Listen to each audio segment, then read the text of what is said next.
nusalli wa nusallim ala rasulil karim wa ala alihi wa sahabatihi wa man ihtada bi hadihi ila yaumiddin. Amma ba'du. Sebelum kita diajak Rasulullah untuk menunaikan haji wada, kita belum pernah mengenal Arafah. Kenapa?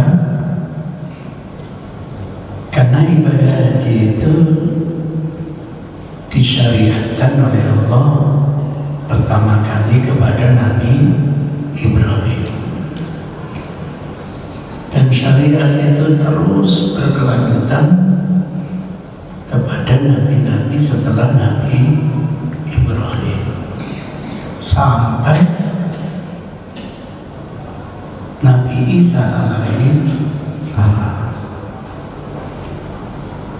Tempat wukufnya itu bukan di Arafah.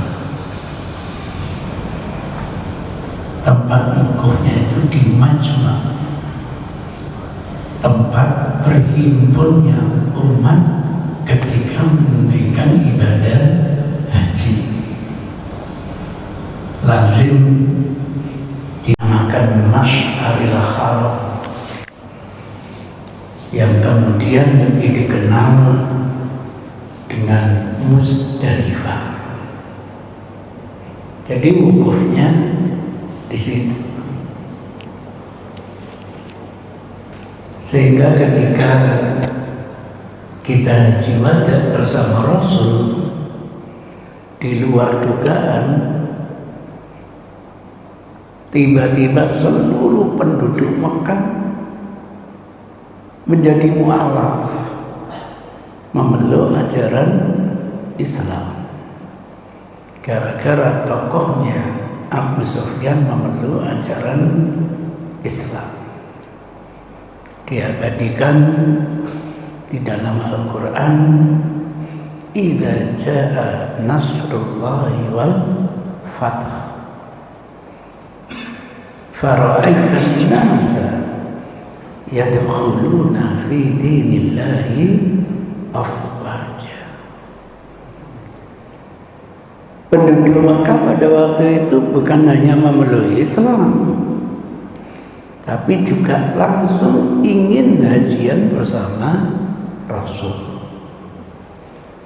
Sehingga mikotnya dari mana? Ya dari rumah masing-masing. Sama halnya penduduk di luar Mekah, kalau sudah hadir Masjidil Haram, kita yang dari Indonesia misalnya, maka untuk mikot hajinya dari hotel masing-masing. Tidak perlu keluar ke tanah halal, misalnya ke Tanim, ke Jirona, ke Yalamlam, ke Bi'ir Ali. Udah, mikot hajinya dari hotel masing-masing. Ini yang sering keliru, karena di lapangan jamaah ini disuruh cepat-cepat untuk diberangkatkan rata-rata ke Arafah. Karena apa? Tidak boleh bis itu parkir lama-lama di depan hotel. Nah, karena kesusu-susunya itu, banyak jemaah haji ketika keluar dari hotelnya belum ihram untuk haji. Mestinya kan setelah mandi, kemudian sholat, kemudian mengenakan kain ihram. Nah, mestinya gitu. Tapi buku-buku yang di Indonesia itu kebalik.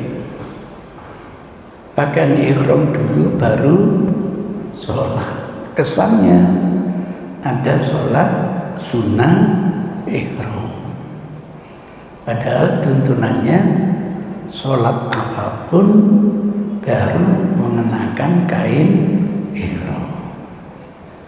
Nah, sebelum pergi ke Mekah, di hotel itu menyatakan labbaika hajjan atau labbaik Allahumma hajjan. Ya Allah, aku terima panggilanmu untuk menunaikan haji. Umrohnya sudah dari Madinah. Waktu di Mikot menyatakan labbaika umratan atau labbaik Allahumma umratan bagi yang berhaji tamattu. Sampai di Arafah belum ihram untuk haji. Waduh, ini menurut fatwa di sana yang pernah saya baca, harus kembali ke hotelnya. Mana mungkin bisa kembali ke hotelnya? Jangan-jangan cari alat transportasinya saja tidak dapat. Untuk keluar dari kerangka taruh dudi, wah tidak gampang. Ada juga berarti dia harus kena dam karena meninggalkan kewajiban haji. Maka kalau saya mandu haji, besok ada kegiatan apapun, malam saya kumpulkan jamaah, saya beri refreshing, biar besok tidak sampai ada yang ada pelanggaran manasik haji. Kadang-kadang lupa, bahkan kadang-kadang karena kesusu-susunya belum menyangkut talbiyah. Yang saya pandu tanggal 9 tidak ke Arafah, selalu tanazul, bebas dari tanggung jawab maktab, ingin kemandirian, ingin tarwiyah menuju Mina. Nah, kita bisa bayangkan Rasul pada waktu itu sampai di Mekah tanggal 6 bulan Dzulhijjah. 2 hari setelahnya tanggal 8 kita baru diajak tarwiyah ke Mina untuk salat zuhur 2 rakaat pada waktu zuhur, asar 2 rakaat pada waktu asar, maghrib 3 rakaat pada waktu maghrib, isya 2 rakaat pada waktu isya, subuh tentu 2 rakaat pada waktu subuh. Aneh, dikosor tapi tidak dijamak. Itu yang kami lakukan sesuai dengan bimbingan Rasulullah. Nah, bukan hanya Rasul, seluruh penduduk dan peserta haji ikut Rasul bertarwiyah pada waktu itu. Maka orang-orang jahiliyah, karena mereka juga menunaikan haji, apalagi yang masih taat dalam menjalankan kitab terdahulu. Cuma kita tidak dituntut bagaimana tata cara haji sebelum Nabi Muhammad SAW. Orang jahiliyah punya kesan, podo ae haji yang dibimbing Rasulullah Muhammad dengan Rasul sebelumnya. Kita napak tilas perjalanan Nabi Ibrahim.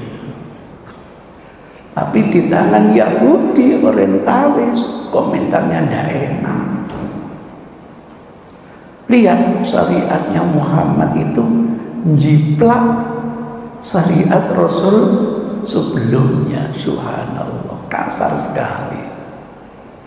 Tidak, syariat Islam mulai Adam sampai Nabi Muhammad itu sebenarnya sama dan saling melengkapi. Karena saling melengkapi, kalau ada syariat Nabi terdahulu masih relevan, dijustifikasi. Dulu ada syariat puasa Nabi Daud yang dialamatkan kepada Nabi Daud, relevan, dijustifikasi, bukan jiplak. Dulu ada syariat puasa Asyura yang dialamatkan kepada Nabi Musa, dijustifikasi oleh Rasul. Jadi syariatnya umat Nabi Muhammad.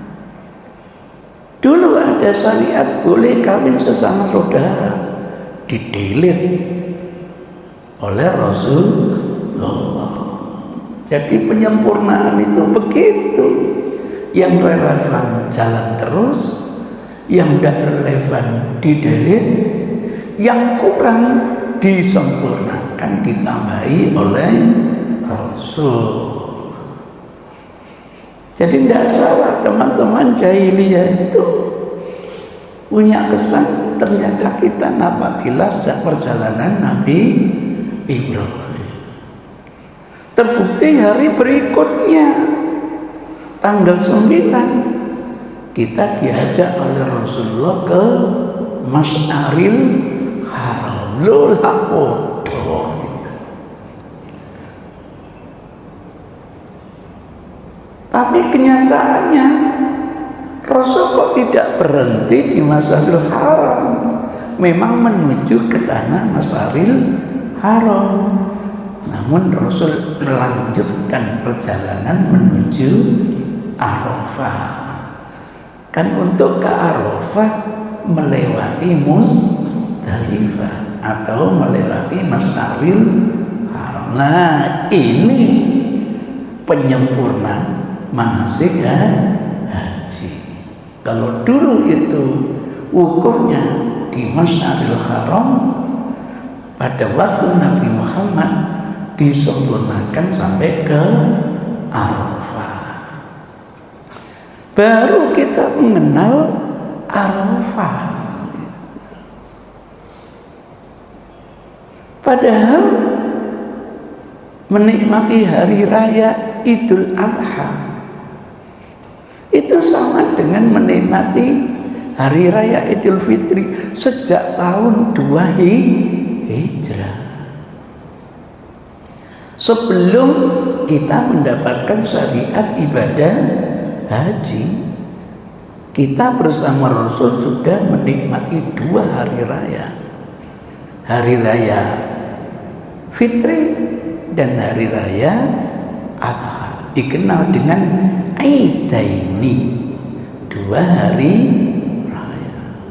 Dan sepakat Idul Fitri itu dilaksanakan tanggal 1 Syawal. Sementara Idul Adha dilaksanakan tanggal 10 Syawal. Hadis tanggal begitu tidak ada, melainkan menggunakan hari yang ke-10 gitu. Sementara Idul Fitri ditandai kalau meru'yat hilalnya Syawal. Sumu liru'yati wa aftiru liru'yati. Memulai puasa Ramadan dengan meru'yat hilalnya Ramadan, untuk memasuki hari raya Fitri dengan meru'yat hilalnya Syawal. Jadi itu tidak ada perselisihan. Sejak tahun kedua Hijrah kita sudah melaksanakan sholat hari raya Idul Adha. Lah 1 hari sebelumnya kita dibimbing untuk puasa gitu. Namanya bukan puasa Asyura, bukan Arafah. Wong kita belum pernah kenal Arafah, belum. Dalam riwayat sebagian istrinya Rasul, Hafsah, itu disebutkan somutasi. Bisa saja itu diterjemahkan hari yang ke-9 atau dikenal dengan tanggal 9. Itu ceritanya. Jadi 1 hari sebelum menikmati hari raya Adha sudah terbiasa kita melaksanakan puasa. Namanya tidak jelas. Pokoknya puasa sebelum hari raya Idul Adha.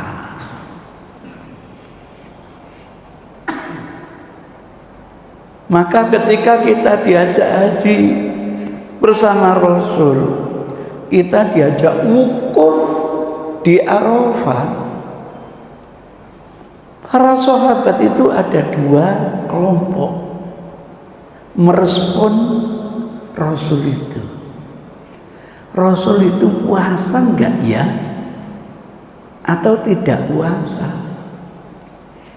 Kenapa? Sebelum haji kita sudah terbiasa puasa gitu. Maka ketika Rasul wukuf itu kira-kira ditandai kondisi puasa atau tidak. Lah sekelompok berkesimpulan Rasul ya jelas puasa lah gitu. Kenapa? Rasul itu selalu istiqomah gitu loh.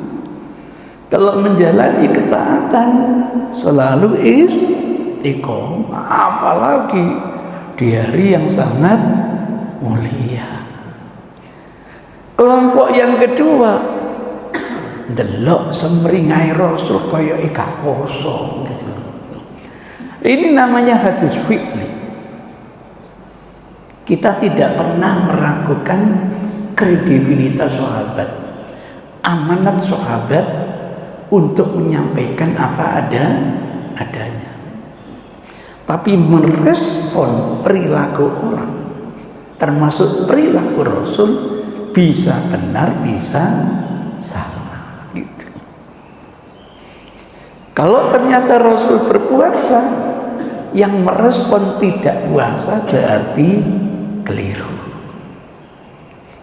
Lah yang merespon Rasul tidak puasa, kebenaran dia apa? Berarti yang merespon puasa keliru. Itu sulitnya memahami hadis fi'li. Respon itu bisa terjadi reduksi, bahkan bisa ada unsur historisitas. Delok wajahnya koyok gak poso gitu. Itu ceritanya. Sehingga apa yang terjadi,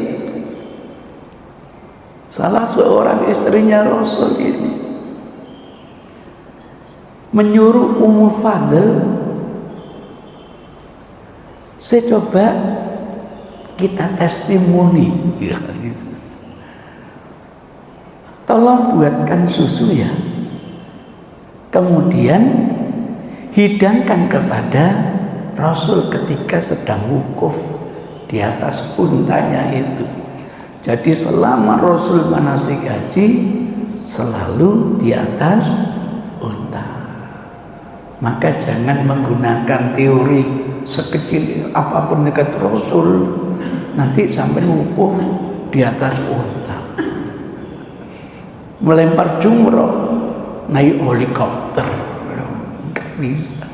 Ini khususnya gitu. Sampai tawaf pun Rasul di atas unta, sehingga tidak bisa mencium Hajar Aswad. tongkatnya itu yang diusahakan ke Raja Aswad. Itu hadisnya begitu. Maka kalau ada jamaah tidak sah hajian itu kalau tidak jalan kaki, ya saya bilang kalau gitu sampean dari Indonesia juga harus jalan kaki gitu. Bukan di Armina saja jalan kakinya gitu. Siapa bilang Rasul jalan kaki? Enggak. Rasul itu mulai dari Madinah selalu naik unta. Tali kekang untanya itu dituntun oleh Jabir bin Abdullah sampai di Mekah. Begitu menuju Arafah, istafet diganti oleh Usama yang nuntun, tapi Jabir tetap mengikuti. Sampai di Arafah menuju Mina, estafet Fadl bin Abbas, kakaknya Abdullah bin Abbas ini yang nuntun tali kekang untanya Rasul. Lah kok di perjalanan ada cewek cantik menghadang Rasul, tanya jenenge Fadl, melototi, wah dimuno kepala rayu. Itu tandanya ndak boleh. Waktu haji ada penutup wajah. Itu ceritanya jangankan waktu haji, waktu sholat saja ndak boleh pakai cadar. Yang laki-laki ndak boleh menutup wajah. Karena kebiasaan saya di sana kayak orang yang film perang itu, kan penutup wajah kayak ninja. Kalau enggak gitu, beledung, membahayakan.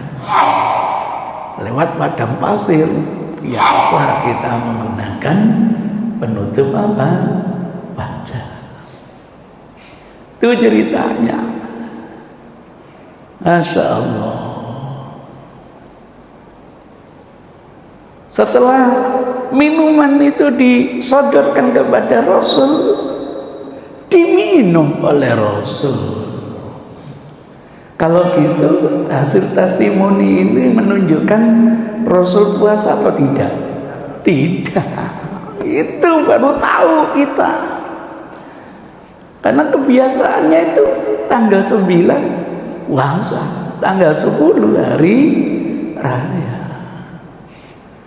Lah ketika wukuf tanggal 9, apa Rasul puasa seperti biasanya atau tidak? Maka terjadi yaitu silang pendapat. Untung Rasul masih hidup.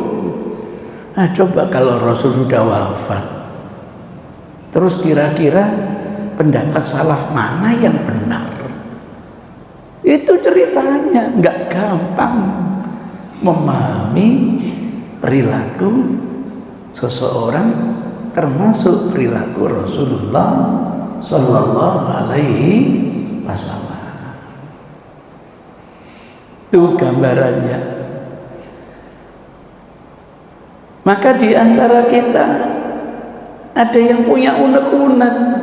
Iya ya, Bang Rasul jaminan surga di hari yang mulia kayak begini, di tempat yang mulia gini, kalau nggak ditandai puasa, ya wajar lah. Beda dengan kita-kita yang belum jaminan surga ini. Emang di hari yang mulia, di tempat yang mulia, kalau tidak ditandai dengan apa? Puasa. Jangan dikira unek-unek ini tidak ditahui oleh Rasul. Itu asbabul wurud. Rasul melarang yang sedang wukuf di Arafah melaksanakan apa? Puasa. Nah yang tidak wukuf dianjurkan puasa. Sejak itu kita mengenal yang namanya puasa apa? Arafah. Tanggalnya tanggal berapa? 9. Maka panjenengan tidak akan tahu kapan Arafah wukufnya kalau sampeyan tidak ikut sana, kemudian mendengarkan keputusan pemerintah kapan jatuhnya 1 Dzulhijjah. Sampeyan tanya yang sedang haji sebelum ada ketentuan 1 Dzulhijjah, wukufnya dina apa? Ya gak bisa jawab. Kenapa tidak bisa jawab? Belum bisa menghitung kapan tanggal 9 Dzulhijjah. Kenapa? Tanggal di Saudi dengan di Indonesia tuh bisa sama, bisa beda. Kok bisa begitu? Tahun ini misalnya pada tanggal 29 Dzulqa'dah orang Saudi meru'yat hilal bisa, padahal ketinggiannya kurang dari 2 derajat. Kok bisa? Ya di Saudi kan saharanya luas sehingga kesejatian ufuk itu gampang dilihat. Udaranya kering. Sunnatullah melihat cahaya di udara kering lebih biar dibanding dengan udara yang basah atau lembab. Maka bisa dibayangkan kalau ketinggiannya belum 2 derajat meru'yat di Indonesia, nggak bakal bisa. Kenapa? Geografis Indonesia beda. Di sini terlalu banyak gunung yang tinggi, sehingga kalau hilal itu tidak tinggi, ketutupan gunung, gitu loh. Belum lagi udaranya basah atau lembab, menambah sulitnya melihat meru'yat hilal dengan mata telanjang atau bilhail. Berbeda ketika dengan media ilmu geografi, ilmu astronomi, ilmu kosmografi, yang semua ilmu itu mengkerucut mengajari hitungan. Ketika matahari tenggelam, hitungan posisi hilal di mana. Maka dengan kecanggihan ilmu itu sudah bisa dihitung sama dengan terjadinya gerhana, sudah bisa dihitung berapa lama gerhananya gitu. Maka ketika matahari tenggelam pada tanggal 29 Dzulqa'dah di Indonesia masih di bawah ufuk, masih di bawah 0 derajat. Maka dianggap belum wujud, belum bisa diru'yat.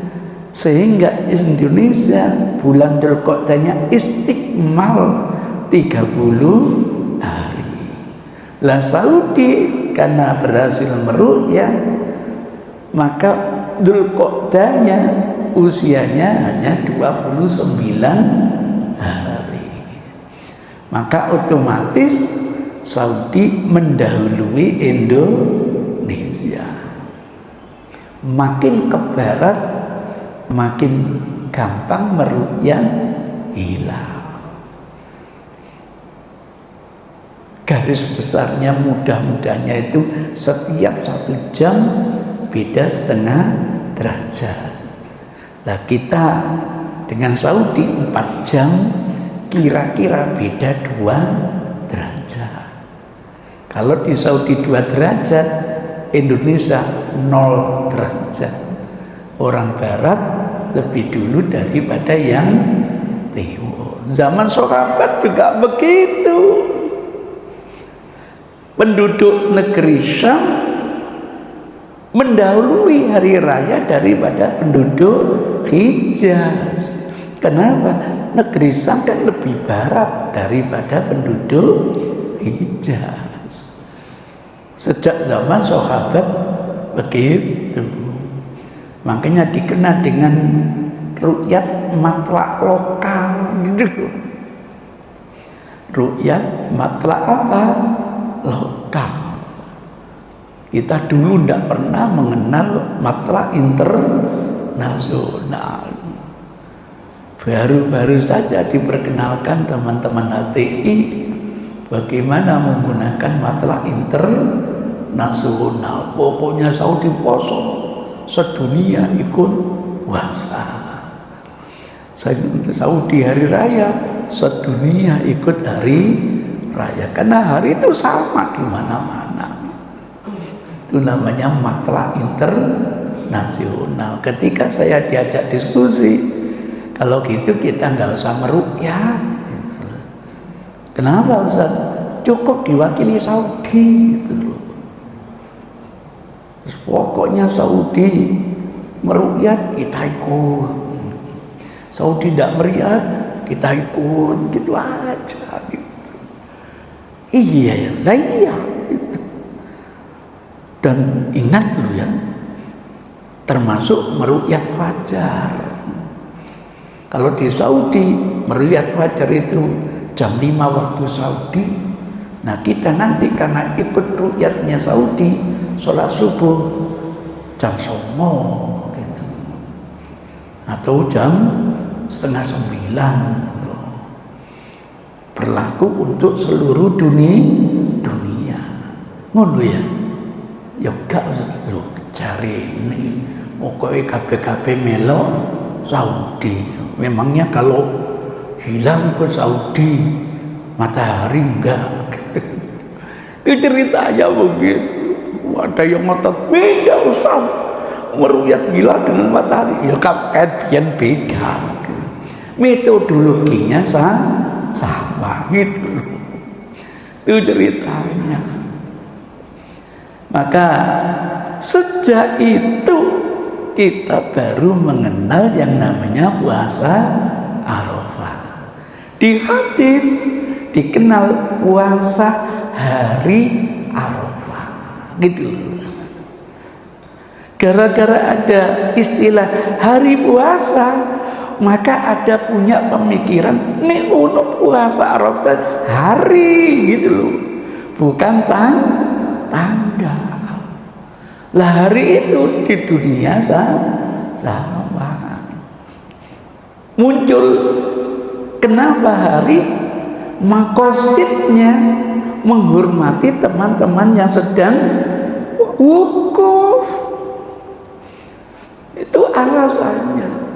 Waduh, kalau makosidnya situ, lah selama kita mulai 2 Hijriah puasa tanggal 9 itu memangnya menghormati orang kafir wukuf gitu.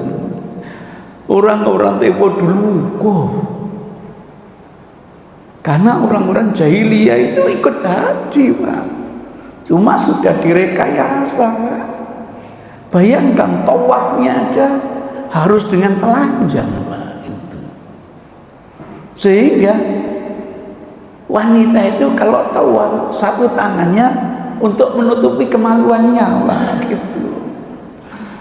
Itu ceritanya begitu. Kok dengan telanjang? Itu simbol fitrah. Manusia itu awal dilahirkan dalam kondisi telanjang gitu. Dan nanti dibangkitkan juga dalam kondisi telanjang. Kan enak. Di padang mahsyar kumpul cewek cowok telanjang. Enggak, soft laki-laki di depan. Enggak. Iya. Enak. Apa sempat sampai ndelok wae wong liya gitu. Ngurus awake dhewe kae sumpah.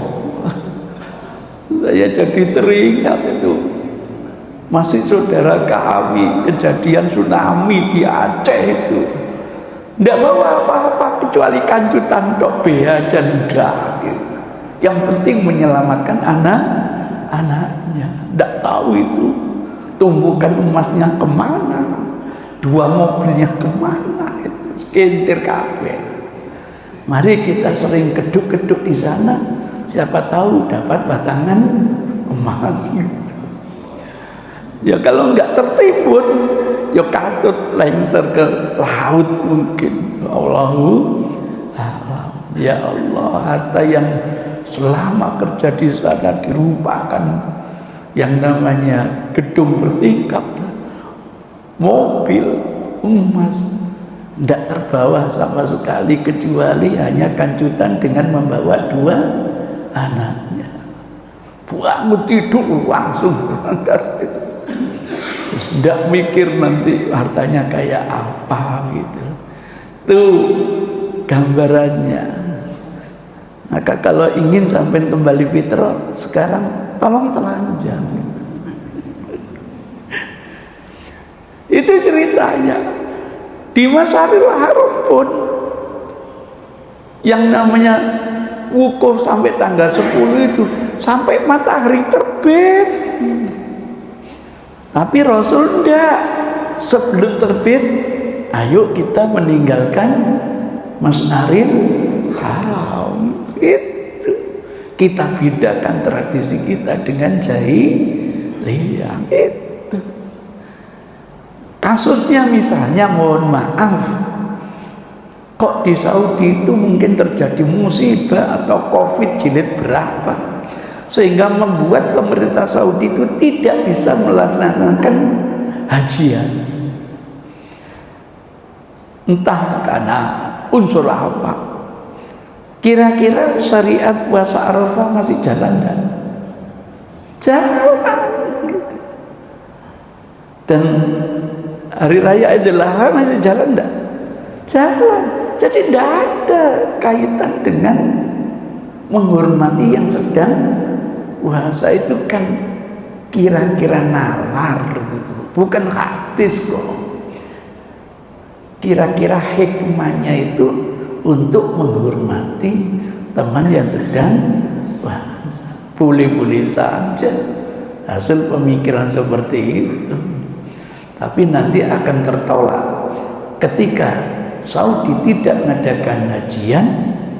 Apakah masih ada syariat puasa Arafah?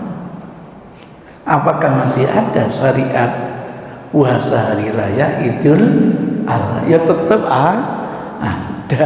Itu ceritanya. Nah, lepas apakah dinamakan tanggal 9 atau hari Arafah, tinggal memahami hadis ini matlak lokal atau matlak internasional gitu. Kalau menggunakan matlak lokal, hari Arafah itu ya tanggal 9 Dzulhijjah. Artinya berlaku di masyarakat yang pada waktu itu tanggalnya tanggal 9. Maka kita yang di Indonesia dengan matlak lokal harus menentukan dulu kapan jatuhnya tanggal 9 Dzulhijjah. Itu ceritanya begitu. Maka kemarin itu agak bingung. Puasa Arafahnya ngikuti sana, berarti hari Sabtu hari rayanya kok hari Senin. Lah hari Minggu Ahad ngapain gitu. Dan saya baca fatwa dari seorang di Saudi, kalau terjadi kasus gitu supaya puasanya 2 hari. Loh, gimana gitu. Itu ceritanya. Banyak informasi sampai kepada saya lewat YouTube lah, lewat artikel lah. Enak menjadi tempat curhatnya masyarakat, menambah banyak ilmu dan pengalaman. Jadi begitu. Kenapa kok menjadi diskusi, bahkan sering membingungkan? Harus ngerti asal muasalnya atau sejarahnya. Kalau kita tahu sejarah, mudah-mudahan tidak bingung lagi bahwa yang namanya puasa Arafah itu 1 hari sebelum hari raya Idul Adha. Karena hari raya Idul Adha sepakat tanggal 10 bulan Dzulhijjah, ya otomatis hari Arafahnya tanggal 1 hari sebelumnya 9 Dzulhijjah. Mungkin ada yang masih bertanya, komentar, monggo, sudah disiapkan mic-nya, agak keras suaranya.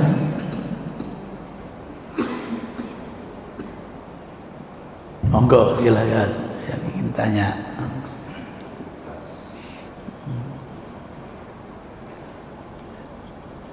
Iya, monggo, silakan.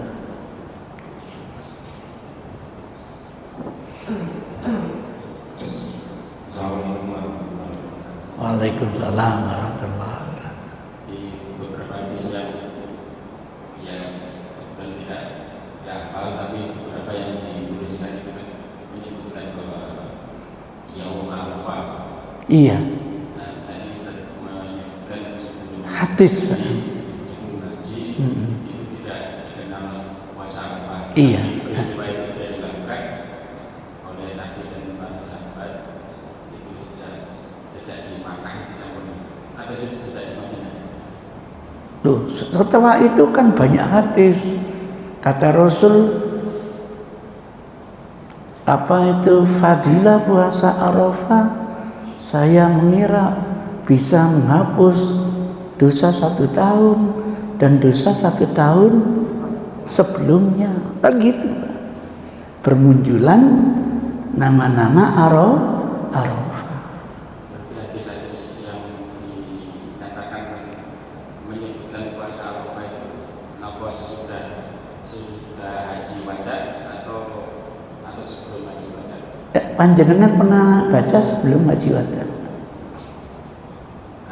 Cuma saya tidak tahu bahwa ada hadis yang menyebutkan bahwa Yaum Arafah. Lah iya, Pak. Yaum Arafah itu ketika disampaikan di Arafah itu, baru kita ngerti yang namanya puasa Arafah. Kan setelah haji Rasul masih hidup toh. Maka bermunculanlah hadis-hadis terkait Arafah itu, termasuk fadilahnya puasa Arafah. Terkait perintah puasa Arafah itu ada sebelum haji wada, ada hadis.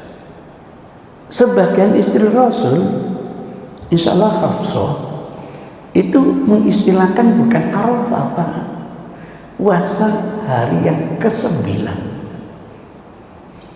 Bahasa kita puasa tanggal 9. Namanya bukan puasa Arafah karena kita belum mengenal Arafah.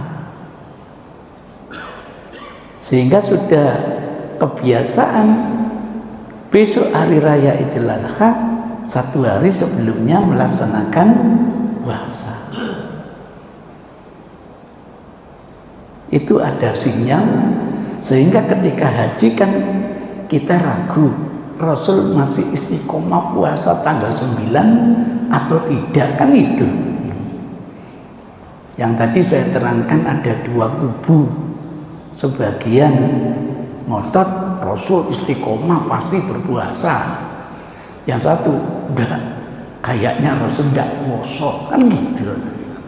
Itu karena apa? Sebelum ini sudah terbiasa kita. Tapi namanya enggak muncul Arafah gitu. Wong kita belum pernah kenal Arafah.